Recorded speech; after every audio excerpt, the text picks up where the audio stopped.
Yo, people. This is my first time introducing the podcast, so I got to do it my way. This is Mark Anthony Green, Michael Jordan of this podcast. My co-host, Scottie Pippen. Hey, guys. I'm not going to make you Scottie Pippen, bro. We're like, if anything, I'm like Mike Lowry, and he's like Marcus. I don't know his last name from Bad Boys. You're like Martin Lawrence, and I'm Will Smith. You know what I'm saying? I don't understand any of these references. Bro, these are solid references. What Anyway, yo, Win, welcome what's to Bad Boys. Who's Martin Lawrence? You're bad at this. What's up, guys? Bad. Welcome. I'm so bad. What up? Welcome to Rich Friend, Rolling the elevated start. Conversation, brought to you by Tequila Avion. My name is Martin Lawrence. I'm joined by my right-hand man, Will Smith here. Today, we are drinking an Aviation, some Avion Reposado with a little lemon juice, and Marciano liqueur. So, clink up, drink up, all that good stuff. Happy Friday. Cheers. Happy 2017. We're here on the other side. We made it. What up, man? What's up, bro? What's going on? How you feeling, man? What did you do for the New Year's? I had a pretty low-key fucking New Year's. Was like, hung out with some friends. Went camping, actually. Had a nice case of Avion. Wasn't too cold, which was cool. There was like some little like Airbnb situation that we did up by like the Hudson. And yeah, it was fun. That sounds very grown man of you. I like that. I didn't do any of those things. What'd you do? None of that happened. I went to my folks' place in St. Louis, and then I went to Toronto for New Year's. Holy shit. That's Yeah. cool. Yeah, man. How was the TO? Cold. It was cold as fuck. Yeah, I'm not even gonna lie, but I had an amazing time. that's awesome. Yeah, it was good. You Man. know, and now we're back. You Do know, they still have the same? Do they have the same like? Is the year different in Canada? Do they have I don't the know. same But you know what though? holidays? But you know what though? Yo, my friend from Canada, she was like, she was like, she was talking about like America Mhm. and called it South America, which I guess makes sense because it's south of her. That doesn't make sense at all. Anyway, I thought it was pretty baller though. It was in like, fact, it's very insulting. nah, yeah, it was. It was tight. It was such a like jab. She's Yeah, tight. She's I'm kinda not she's into that. brilliant. You're not into that, Yeah. dog. You're South American, bro. Yeah. So Well, that's actually, I don't know. That's it's cool. lit. Yo, you asked me before we during the break. I feel like it's like school break. During the school break before we came back to class. Mm-hmm. Oh, that What was is- so fun. What are some? I know that was the best. Yeah. What man. are some trends that are gonna make it through the break? Oh yeah, through You the know? year, like right? what are we right. gonna leave in 2016? Mhm. I don't know if you were asking for like your own style, No, like how I to don't- step I your don't- own style up. no, I don't make decisions based on that. But I was just curious. You're not For you trying to as step a- your own style as up in a, 2017. as a cultural observant and an expert. New year, new Matt. That's not a thing. No, it's been the same Matt. It's been the same Matt since about 1998. But yeah, no, I was wondering what you thought about like distressed like baseball caps. Distressed baseball caps. Yeah, I don't know if those ever really had a place. Like the distress thing got crazy. yeah, We overdid it. right. We overdid the distress thing, and I Right. think that we should chill that out. But Yeah, just baseball caps in general, yeah, which I feel like are still pretty solidly in place. I think it's fine. Default headwear. yeah. I think 2017 they'll still be here. I mean, there isn't really. A replacement. Where else is there to go? Well, there was the fitted. Remember the fitted That's what I'm dominated saying. everything. Then like in LA and stuff, But I mean, everybody before had on that, the it beanies. was baseball caps. Before that, and then snaps, and then right. new eras, and then back to snaps, and then back to normal baseball caps. And so, where do you go from there? You never know, bro. Remember, visors had a crazy moment in the 90s. That's actually very spot on. Yeah, motherfuckers might come back with the ill visor game. We might have the rich friend branded visor with the Avion logo on the back. We might fuck Right. y'all up in 2017. You don't know what we got planned. Right. Right. You know That's what I true. mean? What about Champion? Do you see Champion like still riding out as like Normcore brand of the year Sure. for 2017? Sure, yeah. I'll give him another year. I'll give him another year. Yeah. Why not? But why? Because I think it's you gotta feel like is it too saturated? Is it too much? How simplistic and iconic is the logo? Like It is good. it's good. So I think it'll be around. You know what I mean? Mm-hmm. What else? What else have you seen as like dominating or like sort of like prominent, sort of like staples of last year Right. that we may or may not carry into this year? Man, listen, man.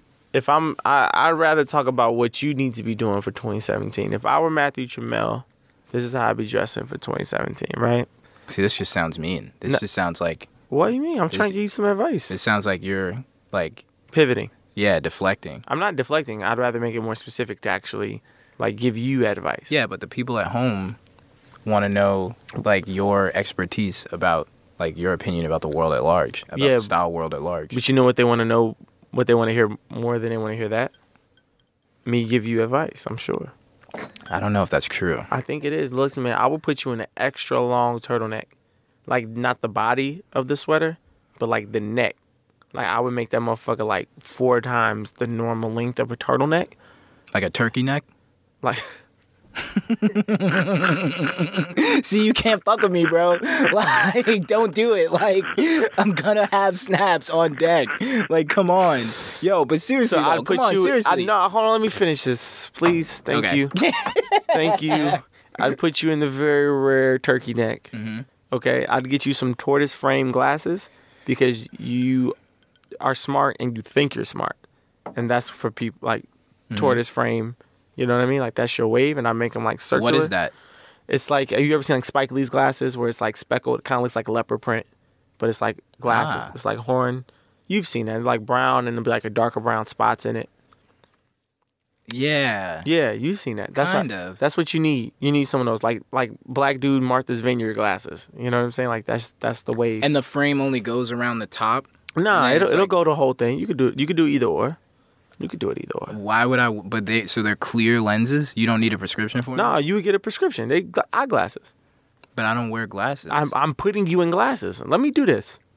Tuck, let me do this. Okay? I cheated on my eye test in elementary school. Did you really? The line, the 8th line is DEFPOTEC. Our whole grade cheated. One person memorized it, told everybody. We all had 20/20 vision that year. Let's go. Yeah. Who was the person that memorized it and told everybody? I can't remember. I think it was Anthony. Anthony Cox was his name. Shout out to young Anthony. Yeah, and if you look on an eye chart, unless they've changed them, but throughout my life, I would look at eye charts and be like, hell yeah, it's still there. We still in there. Got Anthony over still blessed us. On the eyewear fucking industry, the corrupt. Like, meanwhile, you can't see shit trying to force on the road. prescriptions on poor, unsuspecting public school kids. That's insane. Yeah, Death Pot Eck. Do you drink soda? Hell yeah. Ginger ale. What's your favorite soda? Ginger ale? Yeah. Seagram's. Canada Dry too, honestly. I don't discriminate. Wow, I don't discriminate. Wow. Ginger ale is I don't fucking discriminate. tight, though. It's really good. The ginger, this is like some Jamaican shit. Do you like ginger beer or ginger ale better? Ginger ale. I mean, ginger beer is not soda. It's not? Why is it not soda? Because it's like something else. I thought ginger beer was technically a soda, no? What makes something soda? Is that if it's a carbonated drink? Yeah, but there's like other shit in ginger beer that makes it something else. Like what, bro? I don't know. I don't make soda. But you're making this up. That's absolutely soda. Ginger beer is soda. What's your favorite soda? Sprite. I thought you were gonna say like some weird shit. Like Mellow Yellow? Nah, like Dr. Pepper or like Mr.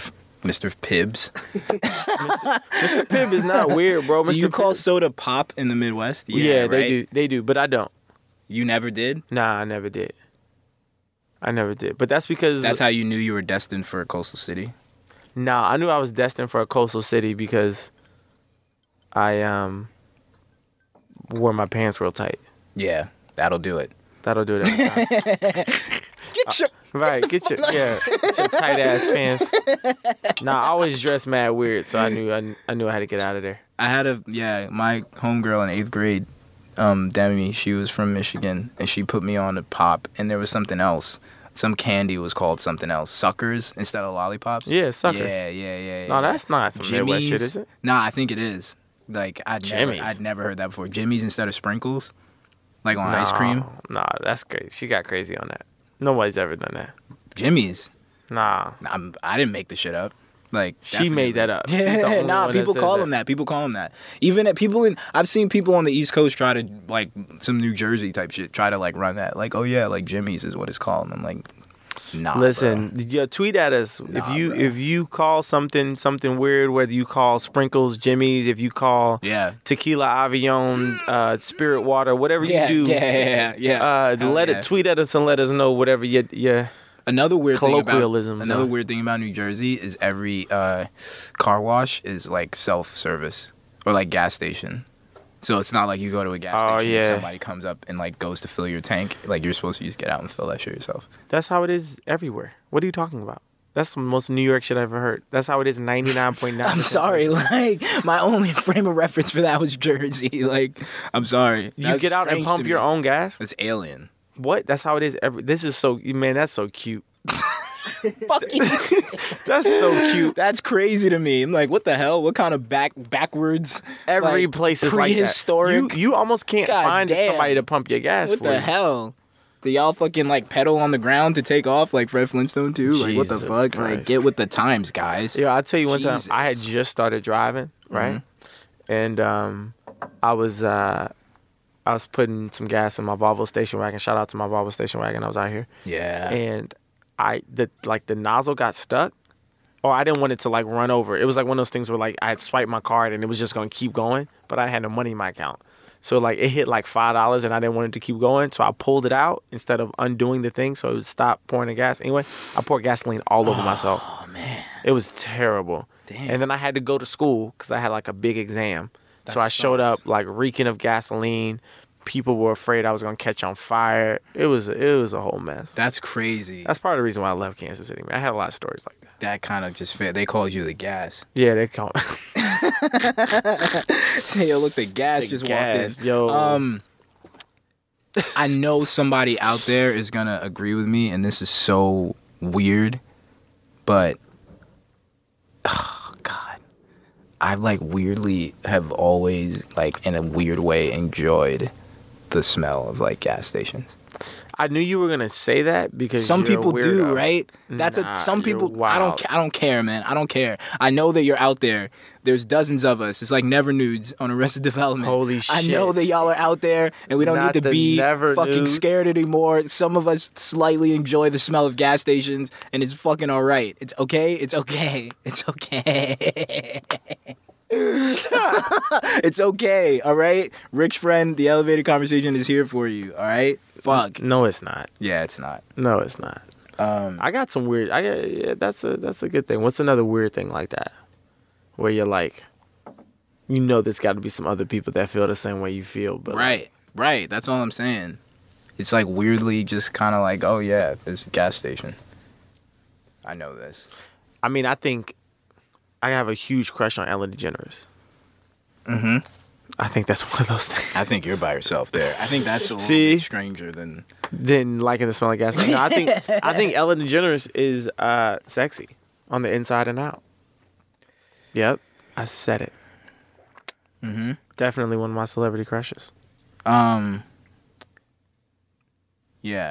I got nothing. I honestly, I just kind of want to like do the Macarena with Ellen DeGeneres at our wedding. Would you, at your wedding? Yeah. I think you might run into some roadblocks, buddy. Have you been to a wedding recently? Yes. How was it? It was okay. Damn. Shout out to them. Shout out to whoever wasted that invite on you. It was okay. I'm not gonna wasted that table set. He was like, it was cool. This is why it was whack. Mm-hmm. No, not whack, but this is why it was just okay. And I can't gas it too much. I think with a wedding, it's important that you act your age. Like, your friend group is what's important. You, the bride and groom, this sounds are very, important. very personal. No, it's not personal. These people will hear this and they'll know that I'm taking a shot and I'll deal with it. But, it's motherfucking rich friend. We tell the truth. Right. Like, if you're trying to act too adult at your wedding, but you're getting married mad young, like, That's kind of corny. I feel you. You know, and if you're old as fuck and you're like, oh man, we're gonna have some whimsical wedding, right? That's corny as fuck. Which one was this, former or latter? Man, I'm not gonna be too specific. I'm trying to keep these friendships. Try to keep my friend groups out here. You dig? Mm-hmm. But yeah. But I might have went to this wedding and it was boring as fuck and super stiff, and it felt like there was no love in the room. Wow. And it was whack. Have you been to? Did you have a frame of reference? Yeah, I've been to some amazing weddings. Yeah. The best wedding I've ever been to, and I'll say this, is my OG Will Welsh. He's like my older brother. He's editor-in-chief of GQ Style. Mm-hmm. He got married, and I cried. He doesn't know that I teared up, but I dead ass teared up. What was fun about it? It just was super. No, I'm getting teary eyed right now. It was just super.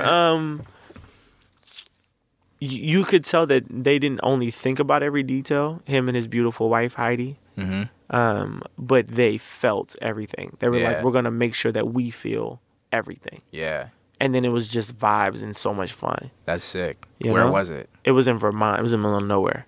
Mm-hmm. It was like out on some farm somewhere. That's dope, man. Yeah, it was ill. That's the exact opposite of what you described about the other. Exactly. That's my point. Yeah. Damn. Yeah. Tramel, if you got married. That wasn't the intention of words. I don't care. Because weddings as a concept are very interesting. Okay, well. What's the deal with weddings? Yeah. And you had to pick one song for your bride to walk down the aisle to. You had to pick it. Couldn't be the wedding song, the traditional joint. Here Comes the Bride, all dressed in white. This is going to be corny. What is it? I mean, as of right now, there's better answers on Just the spot. give it up. It's fucking That Girl. What? Pharrell and Snoop. Oh, wow. That is really corny. Yeah, it is. But I expected more from you on that. I know. That's kind of good, though. I don't know. Nah, that's beautiful. Oh, what's That Girl? That Girl is, you can try living high to be feeling. You gotta lie to yourself. He's feeling. Keep going. Fuck you. You know that song though. I don't. There's something about this girl that's from around my way. Oh, the one with Jay-Z? No. Snoop. In my mind. Right, on the solo album. Yeah, it's not Jay. I think Jay's on that song. Jay's on Young Girl. Oh, he's on Younger. That's what I'm thinking of. Which would not be appropriate to play. Yeah, that's why I was about to turn the mics off. Like, let's talk. I was about to have a talk with my man. Y'all were gonna have to hold on. Yeah, I was about to sit him down. Like, hold on. Hold it, Tequila Avion. That's mad funny. Give us a minute. That's hilarious. Yo, you should have seen my face. I was nervous. Yeah, I'm not gonna return that fucking weird ass question to you. But weddings are pretty fucking like. But I haven't been to I haven't had any of my friends get married. One of my friends is getting married this year. Shout him out. In 2017, the homie Marcus. Shout out to my dog. Yeah. And that shit is definitely gonna be fucking zoo status. But are y'all gonna do a bachelor party? I don't believe in bachelor parties. Why not? Because to me, a bachelor party means one of two things, right? It's like, this is the end of my like singleness. But the moment you got into a relationship, your singleness was over. So like you know what I mean? Like logic follows. Yeah, you're not supposed to like you don't cheat. I think cheating. I think the fact is that it's a equalizer. You're gonna have your bachelor's party. I'm gonna have my fucking whatever it is, bridesmaid. I don't know what the other side of it is. But neither one of them need that. The other thing too, and me, it's not literal. It's like a symbolic kind of like funny. It's meant to. It's not like But here's the symbolism, right? Yo, we about to do like 6 or 7. Right. But there are some scumbags that use it for that. And then what it symbolically says is that this is my last time to go out and to be degenerates with y'all, which I also don't believe in. Like, you should be married. You should be able to be married and go out with your friends and have a good time.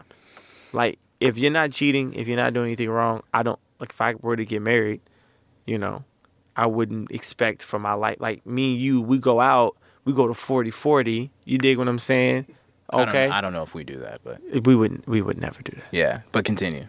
You know what I'm saying? If we go to like, what's some trendy shit, Tramel? If we go to like kinfolk and then the lovers rock. Mm-hmm. You know what I'm saying? Tramel's stomping ground. I don't know if you even go to those places, but if we go to those cool kid places, like that shit shouldn't stop just because you got into a relationship or just because you got married. Like I don't believe in that. Of course it stops.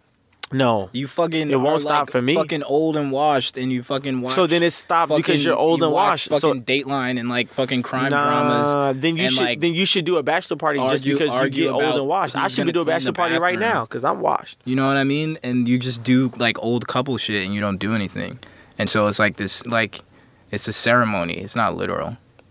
But it's symbolic, and what it symbolizes is whack. Maybe, because and then it's also like, you know. Then you go out and you're like, there's like that whole, it's just not this. It's weird. I watched the episode of Martin the other day or over the weekend where he takes off his wedding ring at the gym and then loses it. Yeah, that shit was tight. And it's just like, that's where he does the infamous, oh, she got Nacidol.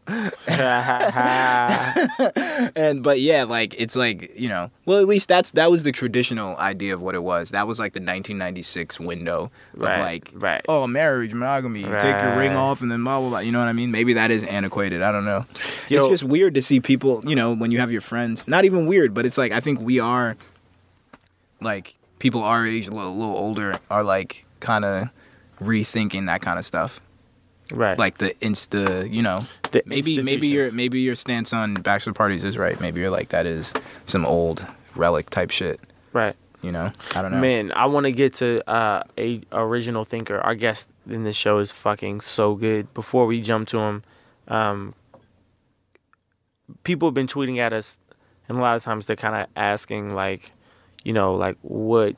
Literally, shout out to anyone who has fucking pressed a button on a new tweet and added us and been like said anything. Yeah, it's fucking crazy. Yeah, appreciate it. Like I don't reply to them sometimes because I just feel awkward, but like it's fucking dope. Like thank you guys and keep doing it, and we will actually say funny things back. Probably not. Yeah, maybe. We're probably never gonna respond to one of your tweets. No. But it does make us feel good. Yeah, and that's selfish. No. It's really Let's keep dope. it a buck. No, it's really dope. And please do. Tight. And like, if you fucking listen to this crazy thing, like, fucking share it and fuck with it. Somebody tweeted ratings and blah blah blah blah and do all that good stuff because it really helps us and we appreciate it. Recommend one thing to either listen to, read, or watch. Watch the Evil Knievel documentary on. I think it's on Netflix. I've seen it and it's great. Being Evil, fucking so good, man. So good. Everything that you want from a fucking sports cultural figure documentary, somebody that's like huge and you know everything about them, but you don't know anything about them. Watch that shit. So good. 10 of 10. And I recommend that you read But Beautiful by Jeff Dyer. It is a novel on jazz musicians. And Jeff Dyer is a fucking insane Have writer. not read it. It's fiction? Brilliant. You know what is funny is it's a cross between the two. So it's like this is the untold story of, you know, Thelonious Monk's, and so it's like 70% truth and then 30% what he thinks happened. Interesting. Which is like tight as fuck. Also probably like a liability. You know what I'm saying? Like, you kind of lying on people, but like masking with the truth. You know what I mean? But it's one of the most beautiful things I've ever read. What is your, what's your mastery of jazz, like, scale of 1 to 10? 3. 3? 10 being master. Not in playing. I mean, in like just what knowledge? 3. Yeah? 10 being master. Yeah, gotcha. I actually can play it better than I can. Really? Than I know about it. Yeah, I can play the piano. I can play a little bit. You would play some damn piano. Yeah, you jealous. Yo, we're going to get into this. We're going to get into this very rare guest. You would. Yo, my guy, man, this is... fucking Brock. Legend. He's about to be on Rich Friend right now. Listen up. Yo. What up, man? We are back with another incredible guest. Who's this guy, Mag? The name of the podcast is Rich Friend. And sure I'm supposed to be here. No. You're the epitome. You're the epitome of a rich friend.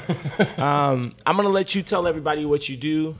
But before we do that, one thing that my man Brock is known for is you meet a lot of people that are you know, he works in the music industry, he works in the fashion industry and and he wears many hats. But there aren't many people that you meet whose reputation of just being a solid dude, is as strong as my man Brock's. And so he brings positivity everywhere he goes. And he's worked on some of your favorite projects, people listening at home. So, I appreciate that, man. Brock, what up? Sick. Thank you for having me, man. I don't really do too many interviews, so this is cool. What would you say you do if you had to classify? It's like, what time of the day are we talking about? Right. Like you said, I'm in the music industry. I'm an A&R executive. You work at a label? Yeah, I'm at Def Jam currently. Sick. I'm also a music manager. I manage a lot of producers. DJ Dahi, Cardo, Ricky from THC, Jay Pounds. There's a lot of real great upcoming producers and some that are obviously, we all know very well. Wait, Ricky has braids, right? Yeah. I got into a car accident with Ricky. Shut up. Was you with Rocky or something? We were in an Uber, and it was we were going to Tyler's festival. Not this last one, the one before that. And I had just met him. I had met him that day. We were all hanging out, and we were leaving our homeboy's crib, going to the set, and we got into an Uber accident. And it was so random. If you ever get into an accident with strangers, think of you know what I mean? Like when you get into a car accident, everybody, we got to come together. But we didn't. None of us knew each other. It was it was him. You get to know someone quick. How did y'all end up in the Uber together? Because it was just like everybody just called Ubers to get up. We were like, like so you was with a lot of people who just pull up. So we called this Uber, and it was Ian Connor's assistant, the little skinny white dude. Little white dude, like, I don't know if it's whatever. Ricky, me, and my boy Andrew Goebel, who's like 17 and has never seen anything. And we got into a car accident, and it was insane. What physically happened? Like it was, I think a woman just went down the. I mean, we were all on our phones, like we were working, and all of a sudden we got into this accident, and then it was like, do we wait, whatever. Anyway, and I haven't seen him since. Accident in Uber, like who gets sued? Like what is that? How does that? I mean, he had all the driver had those questions. And I was like, I have none of these I don't answers. know what's going on, bro. And I need president. Nah, it's got to be a Uber thing. Like Uber, they're a company. They even though everybody's independent contractors, like they have to have some type of insurance, I guess. Right. I would assume. Damn. Anyway, that's my tangent. Yeah, Ricky's dope, man. It's funny. I haven't seen him since. You haven't seen him since? He's here. He's here. He's been running around with us. Yeah. He recently just did. He did the SDP interlude on Travis's album. Oh, sick. Yeah, that was the last placement Sick. he had. Tell me about the Kendrick cover. Like, tell us about, you worked on Good Kid, Mad City, right? Yeah, I mean, with TDE, Kendrick and Q and everybody in there, like we've known each other for such a long time. Yeah. And I think, like musically, we're all kind of kindred spirits. Yeah. And so I don't technically work for Kendrick. Right. But, I'm in the studio with him every day and, more of a brain trust on the music side, along with like Soundwave. That's dope. Nice. So yeah, I did. I gave him, I had 4 producers on that album. I've had producers on every album. Yeah. So I've been with him, the whole entire time. Yeah. And he's just a good friend of mine. Yeah. So. How insane has his rise been? I mean, it's funny because I don't really get to see it. And when I say that, I mean, yeah, I go to the shows and, we're at the shows and everybody's going crazy and there's thousands of people out there. But the guy hasn't changed at all. Like, he's not a rapper, quote unquote. Like, you know what I'm saying? He don't, like we ain't in the club. Like, he's not running around doing all kind of crazy shit. Yeah. You know what I mean? He's a real writer. You know what I'm saying? The guy he writes all day, is in the studio every day. Yeah. So, Q doesn't go out and do shit. He just stunts more. You know what I'm saying? So that's Q is just, that's his personality. Like default mode. Don't worry about nothing. Like, I'm going to get dressed up and sit in my living room. No, I ain't going to do shit. Right. So, those guys are workaholics, and I think we all are. Like, my days are spent, I sleep about 4 hours a day, maybe, on a good day. You got to get sleep, man. And it's important. But my day consists of waking up like at 7 a.m, going surfing. And then I handle emails and, You know, by 3 o'clock, you know, I go to the office, do meetings, whatever I got to do, and then by 4 o'clock, I'm in the studio till 4 in the morning. I gotta say, every Crazy. time I profile somebody and we end up like, I beg them not to do studio. Like, I don't want to go to the studio. No, there's nothing interesting about the studio. Don't Like, you get tired of it? Yeah, I mean, you know, tired of the studio. Yeah. I think it depends on the people you're with.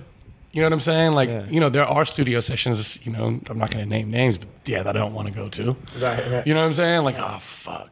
You know what I'm saying? But I think you should name names. nah, I'm not going to do that. No, it's really, you know, honestly, it's just, you know, certain studio sessions are, you know, there's really creative shit. And then there's, you know, sometimes you go to the studio and people aren't doing anything. And you're like, okay, well, do I really have to be here? Right. And then you dip. Yeah. I guess I don't. Yeah. Managing producers is interesting. That's like, I feel like that alone could work out to be really fucking awesome because producers are like very productive and they do a lot, but they don't have the same sort of like forward-facing obligations as like an artist, right? I'll tell you an interesting story. But it could also be very difficult, I would imagine, because it's like there's so many producers and there's Where's the so money? much of it is exactly right. Like, Where's how the do you money? make Where's that? the money? That's the tagline. Yeah, you know, of this like, podcast. How do you Where's like, the money? Right. So how has that friend? been? I mean, did you Where's the money? was that like an angle that you wanted to sort of go at, or did it happen naturally? So- Like, how did that end up? So I started out, I used to work at an agency. I've done a lot of different shit. I was a PA on commercial sets. Then I started doing art department swing. Then I went to an agency and I started representing directors of photography and set designers and below the line stuff. Some LA shit. Some LA shit. And I was doing these T-shirts on the side, and I met Crondon and Phil the Agony and Chase, who now manages Rocky. Legend. Who's an incredible rapper, by the way. Go ahead and put that out there. And we became friends through the T-shirts, and you know, one thing led to another, and I was so gung-ho trying to figure out how to get in the music industry because, you know, like that was prior to, this is 2004. So that's prior to being able to hop online and reach out to the people that you know that work in the music. Yeah, like if you didn't know, absolutely. if you weren't in those circles, you didn't know those people. Like, so it wasn't like there was like celebrity A&Rs that you could just reach out to, or you know, anybody for that matter. So, you know, you really had to be there in these places where these people were, and then you had to figure out how to develop a relationship with them, and then you have to nurture the relationship. So I ended up, you know, just trying to find beats and setting up MySpace for people, and just getting beats off MySpace from people like for them. Right, you know, and at the time it was probably annoying to them, like, yo, these whatever, you know what I'm saying? But eventually, like, you know, through the help of like DJ Khalil, guys like that, Chase, Alchemist is very integral in me even being here right now. Just his, you know, stamp. Yeah, he's the man. So yeah, to answer your question, I was managing artists at first, Right. Okay. and I was like, "There's got to be an easier." Yeah. Right. That's what I'm saying. It's like There's gotta be a better way. Right. So at the time, I would imagine producers are probably easier to manage than and this artists. is at the time I'm hanging around DJ Khalil, and you know, I'm in the studio like at the Aftermath Studios, and I'm running around. I'm looking at all these guys and 50 Cent producers and all the guys that signed to Aftermath, and you know, they're getting like 30,000 a beat. You know, then all of a sudden the bottom just drops out of the industry, and I'm like thinking, man, this will be easier. Like, you know, if I just manage producers, I don't got to go nowhere with them. Right, I don't have to like hang out with them every day. You know what I'm saying? It's like I could give me the work. I'll go run around and do my thing. Right. You know, Get this money. and we'll get this Literally money. be Yeah, and then productive. I found out there wasn't much money. Right. Well, that's the flip side. And until you get someone that goes big or whatever. But even now, like, you know, you got guys like major household names with hundreds of thousands of followers, you know, as producers, and it's really tough. You know what I'm saying? Like, nobody wants to pay producers in the rap world. Right. Everyone wants Right. shit for free. Right. You know what I'm saying? And then they want to hammer you on the back end. You know what I'm saying? So it's like, yeah, it's you know. There's all sorts of. I feel like there's like a lot of gymnastics with how beats move around. You send a beat to this guy. He's like, all right, I might rap on it. then somebody else, you play it for someone else, and then they hear it, blah blah blah. Like, you know what I mean? And that like, was my thing. Like I used to. That was my thing. Is I used to sit in the house for hours with a big bag of weed. yeah, And you know, for me, like if someone's like, "Yo, send me beats," I'm not just gonna send you all the beats that I got from this month or whatever. You know, it's like I have to literally, in my mind, think, where would I take this artist? Right. You know what I'm saying? Like, Right.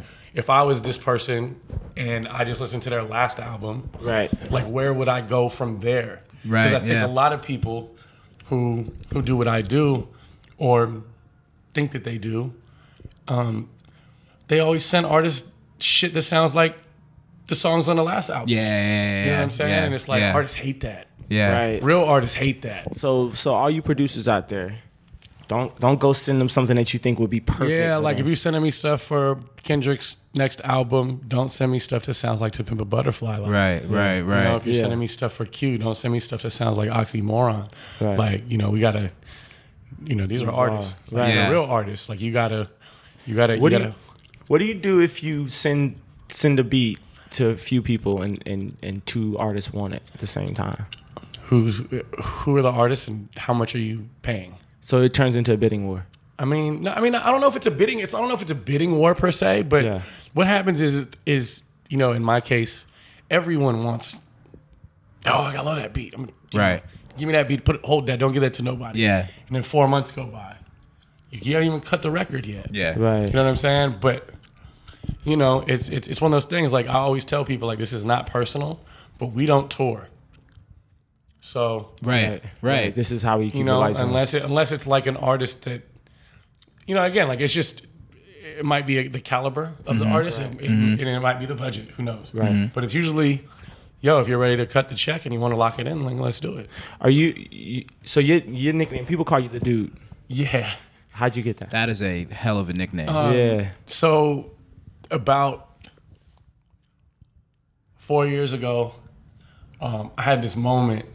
I just got really sick of fashion, and I just was like, yo, I just need to like, I was like, I need to just have a thing. You know what I'm saying? And to me, like the coolest guy on the planet is Jeff Bridges in that movie. You know, the Big Lebowski. Yeah. One of my favorite movies.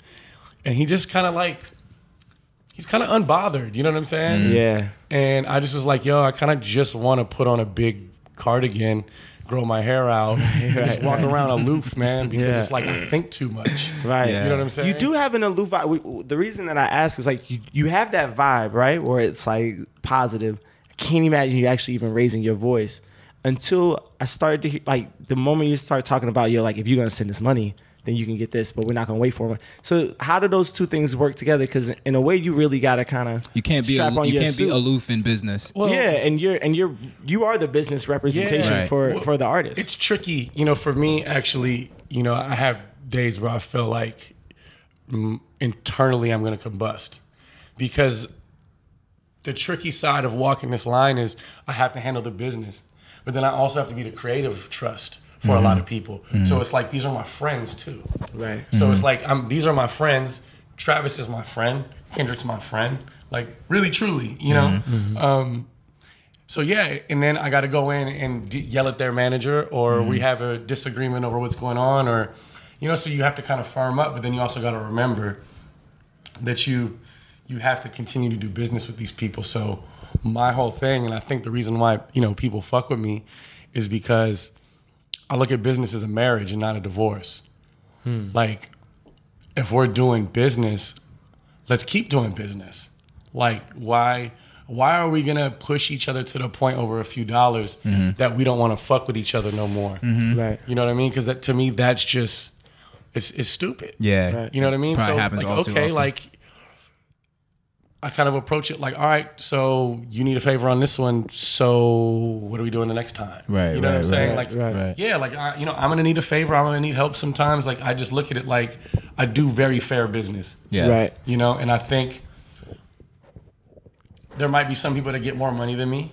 You know what I'm saying? But I think that my relationships over the course of however long I can continue to do this, I think it'll Yeah, it'll it counts. Right. This is a kind of a weird hot seat question. A&Rs pick beats for albums, and Some of them do. Some of them do. That's one of the duties, or that's like a part of the gig. And then managing producers means you're pitching beats. So does that ever conflict? Not really, because I think it's more of the person that I am. Like I'm the type of person that someone sends me a beat and it's fire. I give it to the artist over a beat of one of mine. I play them both in the same. You know, I don't play that game. Yeah. You know what I'm saying? Because at the end of the day, you help someone out in a certain way and it's selfless. Like Dahi gave Cole a phonics beat for the last album. Dahi was in there working with Cole for a month. Didn't even have one that landed on the album. Right. But over the course of him being in there with Cole every day, he was like, yo, man, I got this beat from my boy that I think you would like. And it ended up being no role models. Yeah. So it's like, who does, like, you know, Cole even said, like, who does that? Right. You know what I'm saying? So I work with people that kind of have the same moral compass. Wow. You know, that I do, because then they're not looking at me crazy when I'm saying, yo, like, let's just, you know, let's be lenient on this one because I know that this is going to happen the next time. So. Do you think record labels are in trouble in general? Nah, I don't. Yeah. Why? It's still, well, no, they're not, because at the end of the day, if record labels and streaming services were at such odds, right? What would streaming services stream? They don't own anything. Right. It's a license. You have to license the music. So I think Spotify is like just as of like last week, like putting out a song, which I saw and was like, putting that's out content. Like, they're doing, like I saw that, I was like, that's Joey crazy. and Cardo thing. Yeah. Oh, word. Okay. Yeah. But no, definitely, it seems like the streaming stuff has made it so that labels are a lot less in trouble than they were at that period that you 100%. described. You know, streaming is huge. You know, and now that they're figuring out how to monetize it, I think it's going to change the music industry for the better for a long period of time, and it's only going to get better. You know, technology has provided us a way to listen to music at all times of day. right? You know what I'm saying? And not only that, but literally have access to every possible song except for stuff that, you know, is rare and obscure on vinyl only, and they never, you know what I'm saying? Right. Which, you know, that game is going crazy right now too. Yeah, Right, yeah, exactly. yeah. So it's just, you know, I think the for people like us, there's a tangible aspect to everything. You know what I mean? And I think that stuff is still, like, there's reverence for that. Yeah, you just want the nicest, kind of biggest, best. Yeah. You know what I'm saying? Like when the Frank Ocean link went out with the merch and shit, like I stopped what I was doing. I did the same thing. Stopped what I was doing. Yeah. I was like, I gotta get 2 vinyls. I gotta get I got book. I got The 3 fucking of the magazine. magazines. Yeah, Yeah. definitely. No, Like, word up. You know, I handed Frank like $400 that day. Right? Yeah, word. No, I did the same shit. I think mine was like Frankie. $300 bucks. Yeah. But you know, that's a cool. I think that's a cool thing about our generation, and it seems like you've been able to kind of tap into that on your own shit with No Vacancy. Yeah, you know? that's, No Vacancy's crazy. Yeah, explain that to the listener that's in like Dallas, Texas, and has never seen y'all. Well, it's crazy because it's really, Tremaine and A-Sides. They were, they created this. Yeah. I met Tremaine 3 years ago at Art Basel through Ferris. Ferris, who literally has this uncanny ability to connect people that should be connected. So we had a brunch on. It would have been today. We usually do it every Sunday. Sunday. And we had a brunch where nobody knew anybody except Ferris. That's sick. You know what I mean? He was just like, he's like, yo, I just feel like these are all people that you guys would need to meet. So that day I met Develop, the producer. I met Tremaine. Who else was there? Tremaine's so worldly to me, man. I kind of get intimidated around. Nah, him. they're so. Tremaine and A-Side are highly, highly, highly intelligent people. Yeah. So it's like, I feel pretty dumb around them sometimes, and I know I'm not dumb. Right, you know what I mean? right. But it's just like the breadth of knowledge that they have about things, and just because they travel the world so much, and Tremaine's been in London for the last 6 years, and they're just different. You know what I'm saying? In the best possible way. Right. but they're still very tapped into what the culture is because they grew up culture like that. You know what I mean? Like culture is such a funny thing to where now it's like culture on display. Yeah. Like culture, really, what is culture, bro? It's a good question. That is like the $1 million question. Like Right. all culture is it's environment. Right. You know what I'm saying? Right. And it's like it's really a biological term. I looked it up a long time ago. Really? Yeah. It's like when it's like Oh, when shit it's Yeah. like where shit goes. Like Yeah. it groups together. Yeah. You know what I'm saying? So at the end of the day, culture is really kind of where you grew up. It's your block. It's your neighborhood. Where'd you You know grow what up? I'm saying? I grew up all over Southern California. Oh, I spent cool. a lot of time in Dallas. My dad left when I was 5. So I spent time I was born in Santa Barbara. I used to go to Dallas for the summers. Then man. Some hot summer. hot summer, bro. Yeah, right? Hot and humid. I used to be in Dallas like in the 2 worst times, like in the like Christmas break and I go in the summertime. Right. So I never got to play football or nothing like that because I was always out there. Yeah. But yeah, no, you know, culture is just one of these things. Like now, it's just we just say it about everything. Oh, it's the culture. It's for the culture. Like, what is the culture? Like, hip hop culture, fashion culture, art culture. Like, but even in you say that, it's such a broad thing, right? Vague. Like, Yeah. So then you have these tribes inside of the different cultures. So it's just like all we're doing is you know kind of bastardizing the term. But I think that there's like, for example, it's like if you say I grew up in Los Angeles, then there are real things about Los Angeles 100%. that you claim culturally as like immediately familiar to you and that you have fluency in as a part of growing. You know what I mean? No, like, absolutely. No, There are absolutely. like tangible, real elements to it, I think. No, they're for sure. Like Yeah. you know, but again, because it's on display, like who Like could, you still surf. I Yeah, I can't. I would surf. imagine that is like, you know what I mean? Like that's where that is. You know, yeah. like And the laid backness. That's a and all part of that, who you part are, of your you know? culture. Yeah, I decided, you know, I was in New York and I had started, I had left Diamond for the first time in 2012. And I took a job with Seth at Echo. And I only took the job because he was trying to start something and he didn't really even have an idea of what he was doing or even had it done yet.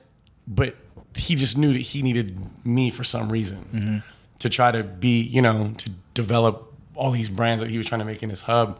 you needed to do. You know, so it was He needed the dude. Yeah. he needed Hell the yeah. dude. Hell yeah. But again, like I couldn't really do anything because it wasn't set up right and it wasn't, you know, like so I started focusing more on the music side of things. I got a new A&R job. I was at Atlantic at the time, but I was freelancing. So I had gotten a call from Sylvia Rohn to help with this project that she was working on. And she's like, but the artist is in LA. And I'm like, all right, cool. You know, as long as y'all pay for, you know, me to go out there. So I ended up going back home after I quit that job. And I was like, oh shit, man, what am I gonna do? And I was like, well, I could sit in my $3,500 closet in New York and pay for that and not be there. Or I could let the companies pay for me to go to New York where it's really expensive. And I can go get a place that's big in Los Angeles for a lot less sounds like a money. tough choice. You know what I'm saying? And I was gonna be out there working. So yeah, I came back to LA and I was like, yo, I gotta be by the beach if I'm gonna do this. You know, coming from New York. And I was like, yo, I gotta surf. I was like, there's something about it was just like I need the water in my life. Yeah. It just balances me out. Like I don't once I surf, I get in the water, there's no issues. Like I don't care about. I don't have any problems when I get out of the water. Yeah. And it's the one thing I can do without my phone. I sleep with my phone, Absolutely. like underneath my pillow. Absolutely. You know what I mean? Like when I'm in the water, like you can't find me. Right. Definitely. You Definitely. can't find me. Yo, in Hawaii, I took Schoolboy Q out surfing. Amazing. Yes. I took Schoolboy Q out surfing, right? No way he was good. No. First of all, what happened was you got to understand, like Hawaii, you know, in LA we have beach breaks. In Hawaii, like you got to paddle probably sometimes a mile to get to the break. Yeah. Right. You know? right. So I get on the board, he's on the board. Schoolboy Q strikes me as buoyant. Like I feel like He's getting less and less buoyant. He's actually in really good shape right now. yeah. He's been working out. Yeah. So I'm paddling and it's like he's got this big board. I'm like on a real short board. Yeah. And I'm like, dude, all right. I'm just gonna. I was like, I can't paddle slow for you. So I was like, just come out to the lineup. I'll be out there. So I paddle. I get out there. I'm out there for like an hour and a half, and I don't see him. So I'm thinking he just turned around. He's like, fuck this, right? Mm-hmm. So I paddle in, and I see all the homies that we brought on vacation, and they're on the beach. And I'm like, yo, where's Q? And they're like, what do you mean? And I'm like, where is he? And they're like, yo, I thought he was out there with you. And I was like, bruh, I haven't seen him since we literally jumped in the water. Yeah. So I'm like calling him. He's not answering the phone. They were like, they said that he went out. Like he went out after me. So like an hour goes by and I'm looking at the jetty and all of a sudden I see like someone throw the surfboard in the air on a jetty, right? And I see Q fat ass. He's like, you bitch, you just left me out there. I'm out in the middle of the ocean. I can't find you. I'm screaming. No one can hear me. He's like, I'm screaming, bro. That is fucking amazing. He's like, come get this fucking board. This shit's heavy. I'm tired. Like, it was just like, Yo, he had been out there for like 2 hours. Word up. That's crazy. Yo. He was so mad at me. That was an epic. That was an epic trip. That was the last time you took a rapper surfing? You were like, all right. Yeah. No, you know what's crazy is I feel like a lot of, weird to say, but I have a lot of rapper friends that can't even swim. Right, of course, But yeah, naturally. What's crazy is like people have come, the thing we did last night, the crab boil. Yeah. Like people have come to my house. Like we do that thing on Sundays at my crib. Yeah. When you're in LA. Yeah. Definitely come by. For sure. But it's kind of piqued everybody's interest now. Where it's like, damn, like you really love this shit. Mm-hmm. Yeah. Like maybe I should try this. Surf culture seems like one of those that is so all or nothing.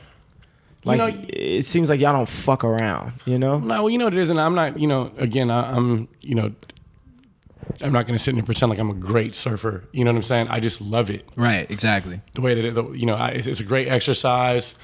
It's an adrenaline rush, and mentally, the water does something to you when you're out there. You know what I mean? Like you're sitting there, you really realize like how small keep in mind are. we live in Brooklyn, man. So you're making us feel real shitty about No, it's cool about our situation. That's the thing is, just miles of beach and water and blue sky. It really just does something. It does something. Meanwhile, I'm on full All that room and fresh air. on a molecular level, like it does something. Yeah. But it just like it's kind of it's just a balance. You know what I mean? It's good, and I think people should try it.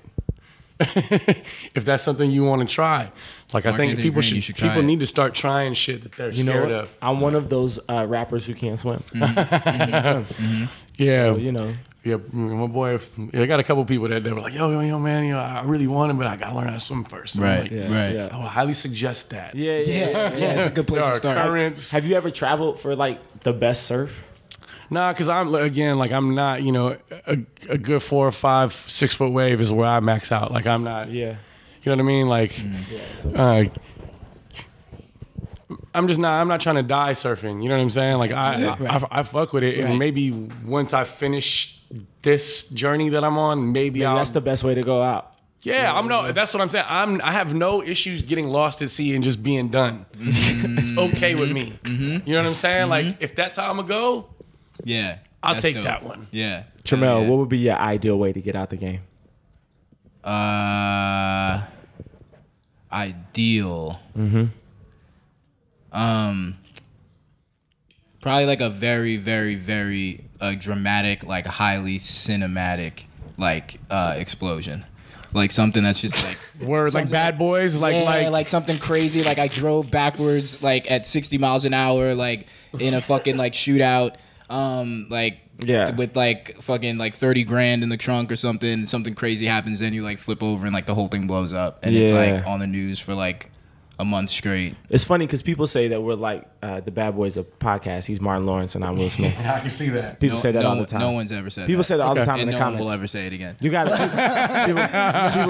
People say that all the time in the comments. Have you seen the comments? People say that all the time in the comments. No, that's funny. I want to be Comment. Mike Lowry. Right, right. Comment what buddy comedy Mark Anthony Green and I are most like. Yeah. That's our call to action for this episode. Well, Lisa's not a rom-com. Right. Yeah. Right. It ain't right, that.